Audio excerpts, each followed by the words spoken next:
Vamos falar um pouco sobre como eu estudava?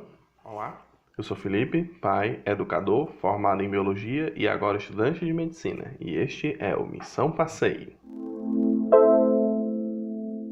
Esses dias me perguntaram pelo Instagram e pessoalmente como eu fazia para estudar e organizar os meus estudos. Falei para as pessoas o que eu fazia, mas também resolvi fazer um vídeo para você que tiver interesse em saber como eu estudava. Pessoal, antes de começar a falar sobre a minha rotina de estudos, eu queria deixar claro que não é porque a rotina deu certo para mim que necessariamente vai dar certo para você. As pessoas são diferentes e têm formas diferentes de aprender.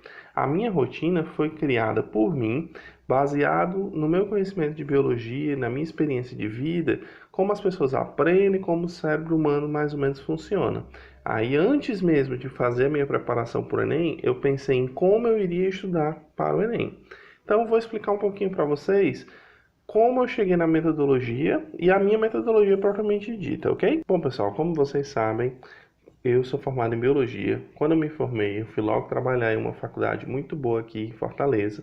E lá eu tive diversas vivências em diversas áreas, inclusive na área de educação propriamente dita, apesar de eu ser um gestor de uma área técnica, no caso.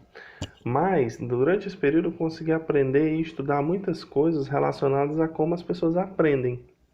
Tive a oportunidade de fazer alguns workshops e tal.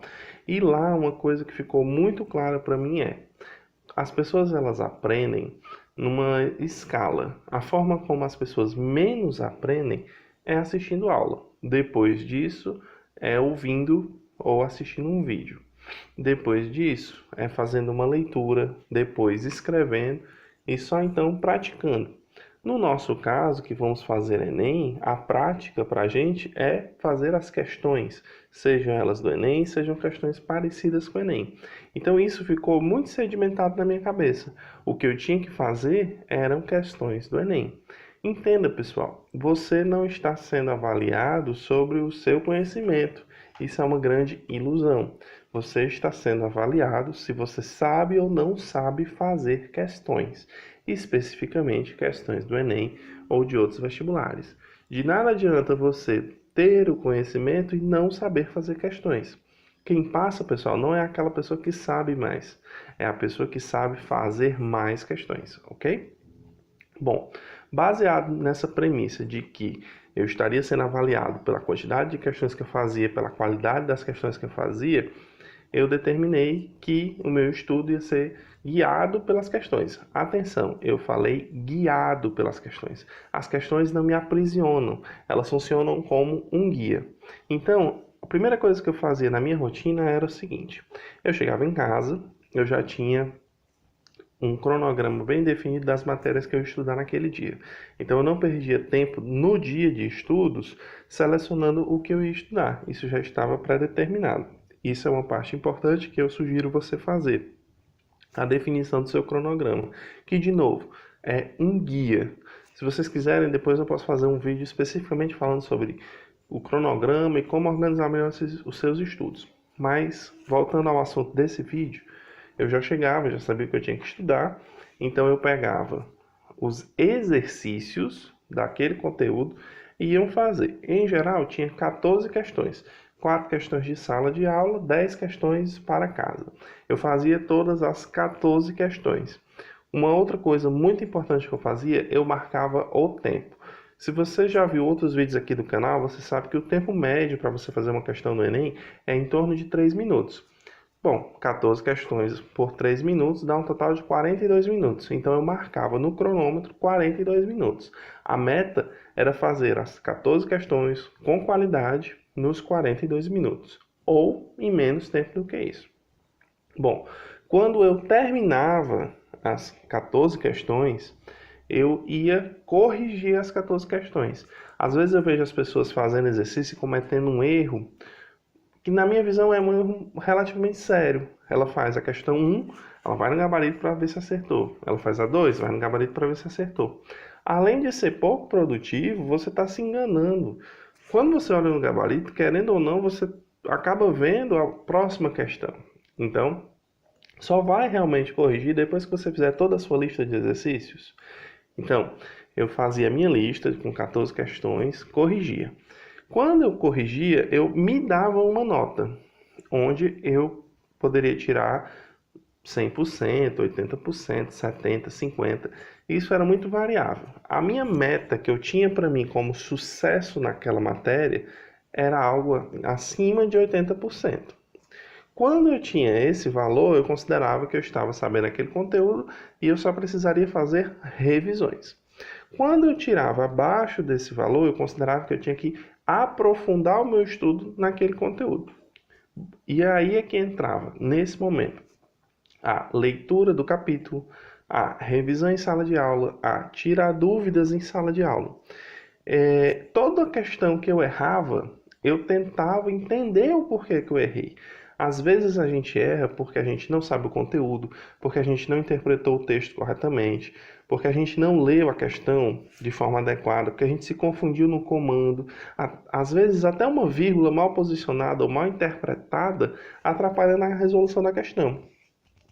Então, eu tinha todos esses cuidados, anotava as questões que eu errava e voltava, seja para a sala de aula, seja para o livro, para tentar entender por que eu errei e evitar que eu errasse de novo. Eu costumava dizer no ano passado com alguns colegas que errar, seja na apostila ou seja no simulado, era uma oportunidade fantástica. Naquele momento que eu errava, eu aprendia até mais do que se eu tivesse acertado e provavelmente eu não erraria se aquilo caísse no Enem. Bom, pessoal, isso é uma das partes do meu estudo. Lembra que eu falei no início desse vídeo que eu estudei um pouco sobre como a nossa mente aprende, como a nossa mente funciona, como a gente guarda as informações? Pois bem, nós recebemos, pessoal, inúmeros estímulos durante o nosso dia, durante a nossa vida. O nosso cérebro, pessoal, ele é programado, digamos assim, para descartar informação. Ele não é programado para estar guardando toda a informação que a gente recebe. Ele seleciona as informações que vão ser guardadas e descarta muitas informações. Então, você tem que informar ao seu cérebro que aquela informação realmente é importante e que ela precisa ser guardada. Como você faz isso? Com repetição. Uma das formas mais interessantes de você repetir ou você faz de novo, ou você pode, por exemplo, fazer resumos. Como eu achava muito enfadonho fazer as questões de novo ou ler o conteúdo de novo, eu fazia resumos, mas dentro de um prazo muito específico. Hoje, por exemplo, se eu fizer essas questões, daqui a 7 dias, na semana que vem, eu faria um pequeno resumo sobre aquele conteúdo. Eu já postei algumas vezes no Instagram algumas fotos dos meus resumos. Eu vou colocar uma aqui para vocês verem. É um resumo bem simples, feito de caneta. Eu usava canetas coloridas porque eu gostava, achava que ficava interessante.